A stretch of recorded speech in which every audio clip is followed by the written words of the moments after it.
சிம்ம ராசிக்காரர்கள் விநாயகரை பிடித்து கொள்வது, கேது உங்கள் ராசியிலே சூரியனுடன் இருப்பதனால் விநாயகரையும் அனுமனையும் தொடர்ச்சியாக கும்பிடுவது, மந்திரத்தை கேட்பது உங்களுக்கு பெரிய அளவுக்கு சந்தோஷத்தை தரும்.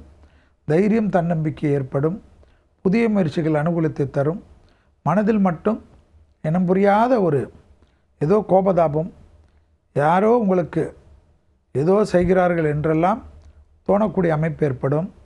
குடும்பத்தில் துணை அல்லது துணைவியாருடன் காதல் அமைப்புடன் வாக்குவாதங்கள்லாம் வைத்து கொள்ளாதீர்கள். எல்லா விதத்திலும் இங்கிருப்பது தவிர தூரத்து பச்சை கண்ணுக்கு குளிர்ச்சியாக தெரியும். ஆனால் அதில் என்னென்ன இருக்கிறது என்று இப்பொழுது தெரியாது. கெட்டக நேரத்தில் பொறுமையாக இருப்பதும், தெய்வ பலத்துடன் இருப்பதும், குலதெய்வத்தை மானசீகமாக பிரார்த்தனை செய்து கொள்வதும், மன அழுத்தம் என்பதனால் ஜீரண உறுப்புகளில் கவனம், ஜீரண உறுப்புகளில் சேதாரம் இல்லாமல் பார்த்து கொள்வதும், லிவர் ஃபங்க்ஷன், கிட்னி ஃபங்க்ஷன் முடிந்தால் ஒரு டெஸ்ட் மருத்துவருடன் கலந்தாலோசித்து எடுத்து அதில் ஒன்றுமில்லை என்றால் சந்தோஷப்படுவதும் ஏற்றத்தை தரும். மந்திரங்களை கேட்பது தான் பெரிய சந்தோஷத்தை தரும்.